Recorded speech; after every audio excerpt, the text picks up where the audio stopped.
Good morning. My name is Jay, and I'm coming to you live from Scottsdale, Arizona. Thought I'd do a quick check-in. Today is day 2 of my water fast, and right now I am at about 39 hours since I had my last meal. Wanted to talk a little bit about leading up to my decision to make the fast, as well as how I'm feeling right now. I had been doing an intermittent fast for probably 6 to 8 months leading up to this water fast, and what that meant for me is I typically have my last meal around between, let's say, 6 and 8 in the evening, and then I wouldn't eat again until about 12 noon the following day, and that would be a power smoothie. That would be a combination of all of my greens and berries and some other healthy items in there like turmeric and ginger that I would add. And then I wouldn't have my next meal until dinner time. And that would be relatively healthy, most of the time wild fish and a couple of vegetables on the side. And so I've been somewhat preparing for this water fast, and here I am today, day 2, and this is what I have experienced so far. I watched my blood pressure yesterday start to decline over the day, and by evening, when I'm normally supposed to take my blood pressure pill, which is one of the last 2 that I'm on from a pharmaceutical perspective, my blood pressure is usually around 135 over 78 or 80 or 82. So it's on a high, what I refer to it as high. It's not healthy normal range. But last night my blood pressure, as I posted on Facebook, was in the normal range. This morning I woke up, my blood pressure was 102 over 68, and that is amazing, being that I hadn't taken a blood pressure pill. I decided not to take it last night because my understanding is if my blood pressure is not high, I shouldn't be taking it, especially as I'm going through this water fast. So I'm really excited about that. That's encouraging. I didn't know how long it would take to see my blood pressure drop into the normal range, but I had my own story that I made up, and I figured it would be probably a week or 2 before I'd see my body go back to a healthy blood pressure. But in fact, by the end of the first day, my blood pressure was normal in the evening, and this morning it was very healthy. So that's what's happening with my blood pressure.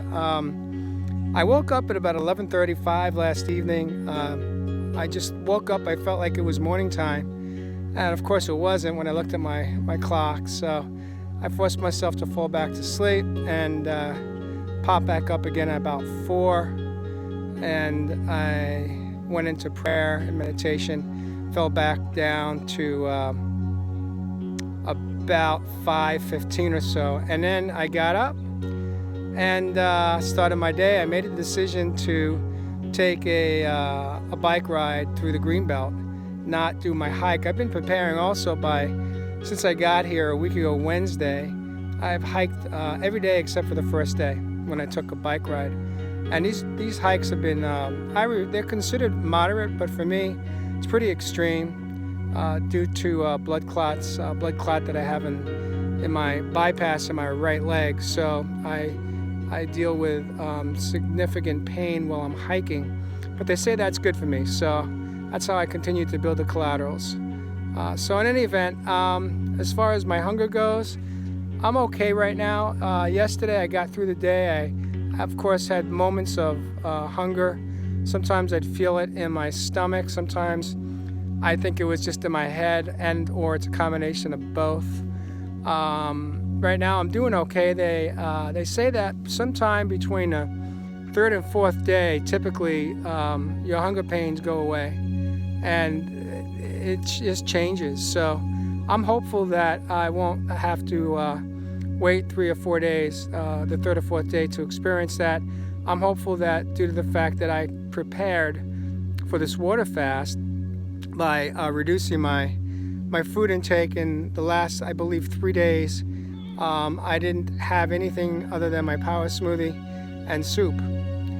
Primarily was my main meal. So I have been preparing for this to my best ability, and I continue to gain information and knowledge as I look at other let's say, YouTube videos of people that are either experts in the field or individuals that have done a water fast. And as far as how long, my goal is to try to go 30 days because what I'm working on is reversing a major chronic disease, more than one. So if it's minor, they say, if it's minor acute, you go, for up to 3 to 5 days. If it's minor chronic, you could go up to 2 weeks. But if you're trying to wipe out a major disease like an autoimmune, lupus, or what I have is APS, antiphospholipid disorder, which is a rare blood disorder. If you have cancer, other significant diseases, it is recommended highly that you do a 30-day fast. So that's what I'm looking at. That's what I'm hopeful for, that my body will allow me to make it to 30 days. I'll take it one day at a time. I will not future trip this experience, but I will do my check-ins. My energy is a little low right now. I could tell you that in riding my bike, I ride through green belts, and it's pretty passive. There are no mountains I'm climbing on my bike, but there are some hills, if you want to call it that, just slopes, some basic slopes, nothing significant or extreme. And I actually, I was aware that I had some difficulty navigating up those hills. So I could see and feel that my body is a little tired right now. And so I'm going to listen to my body. I did. Instead of doing a 2.5-hour bike ride, I turned around at the 30-minute mark and headed on back. So I did an hour instead of 2.5. I've got my water, my towel that keeps me very cool right now. It was about 88 degrees when I came off the green belt. And but this I put on my head, and I put my hat over it. Many of you have seen me go live on Facebook, and so it works out well. It keeps me cool. And I've got, I had 53 ounces of water with me. I've just about completed my first 33. So I will continue to drink as the day goes on. Maybe do a quick check-in later today. For now, I'm going to jump off. Have a beautiful morning, beautiful evening, depending on where you're coming in from. And thanks for being part of this journey with me. Take care. Bye-bye.